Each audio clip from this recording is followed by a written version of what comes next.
सोचिए जरा, एक ऐसी पीढ़ी के बारे में जो टेक्नोलॉजी की गोद में ही पली बड़ी है। मतलब यूपीआई से लेकर क्रिप्टो तक हर फाइनेंशियल टूल बस एक टैप की दूरी पर है। तो सवाल ये उठता है कि क्या ये सारी सहूलियत जेन जी को पैसों के मामले में अब तक की सबसे स्मार्ट पीढ़ी बनाती है? पहली नजर में देखें तो जवाब हाँ ही लगता है ना। भाई, जब पैसा भेजना और इन्वेस्ट करना किसी मोबाइल गेम को खेलने जितना आसान हो जाए तो कोई गलती कैसे कर सकता है? पर क्या टेक्नोलॉजी तक आसान पहुंच का मतलब सच में फाइनेंशियल समझदारी भी है? चलिए आज इसी सवाल की गहराई में उतरते हैं। लेकिन रुकिए, कहानी में एक बहुत बड़ा ट्विस्ट है।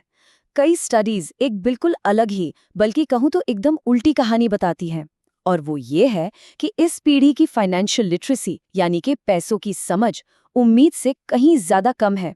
तो आखिर ऐसा क्यों है कि टेक्नोलॉजी के ये जादूगर पैसों के खेल में अक्सर मात खा जाते हैं? आइए इस पहेली को सुलझाते हैं।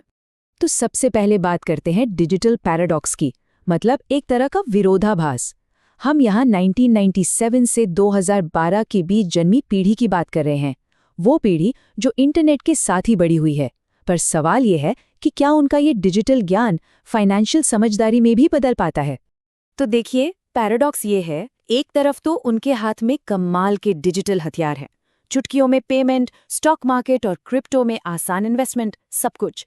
लेकिन दूसरी तरफ असली दुनिया में वो लंबी अवधि की प्लानिंग करने में, इन्वेस्टमेंट के रिस्क को समझने में और सबसे बढ़कर सोशल मीडिया के असर से अपने फैसले बचाने में स्ट्रगल करते नजर आते हैं।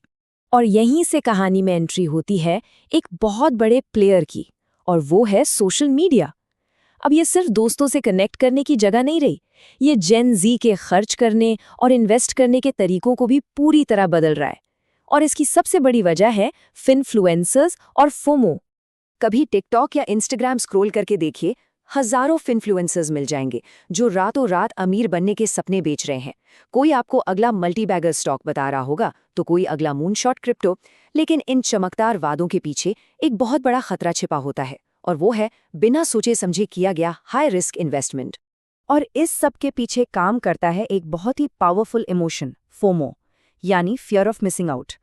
ये वही फीलिंग है जब कोई देखता है कि दोस्त किसी नए क्रिप्टो में पैसा लगाकर प्रॉफिट कमा रहे हैं और दिमाग में बस एक ही ख्याल आता है, कहीं मैं पीछे न रह जाऊं। और बस इसी डर में अक्सर लोग जल्दबाजी में गलत फैसले ले लेते हैं। तो सोशल मीडिया तो हुआ बाहरी असर।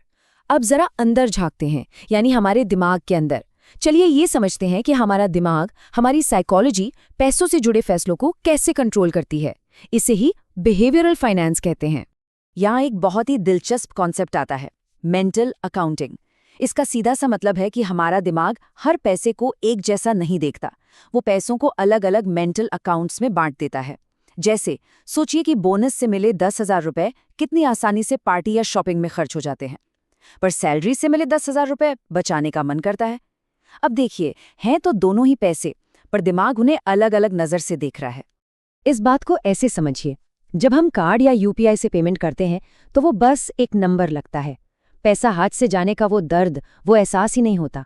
लेकिन जब पर्स से नोट निकाल कर देते हैं तो असल में महसूस होता है कि कुछ खर्च हुआ है। यही वजह है कि डिजिटल पैसा हमें अनजाने में ही ज्यादा खर्च करने के लिए उकसाता है। तो इन सारी बातों का निचोड़ क्या है? मतलब क्या है इसका? मतलब यह है कि सिर्फ लेटेस्ट ऐप डाउनलोड कर लेने से कोई आर्थिक रूप से सफल नहीं हो जाता। असली सवाल तो यह है, क्या हमारे पास उस ज्ञान को अपनी आदतों में, अपने व्यवहार में बदलने का अनुशासन है? असली खेल यहीं पर है। असल में फाइनेंशियल सक्सेस इन 4 मजबूत पिलर्स पर खड़ी होती है। पहला, अपने खर्चों पर लगाम लगाने के लिए बजट बनाना। दूसरा, नियमित रूप से बचत करने की आदत डालना। तीसरा, अपने भविष्य के लिए लॉन्ग टर्म गोल सेट करना। और चौथा, ये समझना कि हर इन्वेस्टमेंट में कितना रिस्क है। यकीन मानिए, ये आदतें किसी भी फैंसी ऐप से कहीं ज्यादा कीमती हैं। तो एक बात हमेशा याद रखनी चाहिए, दुनिया के सबसे बेहतरीन फाइनेंशियल टूल्स भी सही व्यवहार और अनुशासन के बिना बेकार है। टेक्नोलॉजी एक शानदार गाड़ी हो सकती है जो सफर को आसान बना दे, लेकिन उस गाड़ी को सही दिशा में चलाना तो हमें ही पड़ेगा। ये एक टूल है, कोई जादू की छड़ी नहीं। तो अब हम वापस उसी बड़े सवाल पर आते हैं, क्या जेन जी वाकई पैसों को लेकर स्मार्ट है, या फिर सोशल मीडिया और फोमो का कॉकटेल उन्हें गलत दिशा में ले जा रहा है? इस पर लोगों की राय क्या है? अपने विचार कमेंट्स में ज़रूर बताइए। सभी की राय पढ़ना दिलचस्प होगा। अगर पैसों, इन्वेस्टमेंट और साइकोलॉजी से जुड़े ऐसे ही गहरे विश्लेषण पसंद आते हैं तो इस चैनल को सब्सक्राइब करना ना भूलें। इस वीडियो को लाइक करें और हाँ, बेल आइकॉन भी दबा दें ताकि कोई भी ज़रूरी जानकारी छूट ना जाए। और जाते जाते बस एक बात याद रखिए, पैसा कमाना ज़रूरी है, लेकिन पैसे की समझ होना उससे भी ज़्यादा ज़रूरी है। ये एक ऐसी सुपर पावर है जो जितनी जल्दी हासिल हो जाए उतना ही बेहतर। मिलते हैं अगले विश्लेषण में।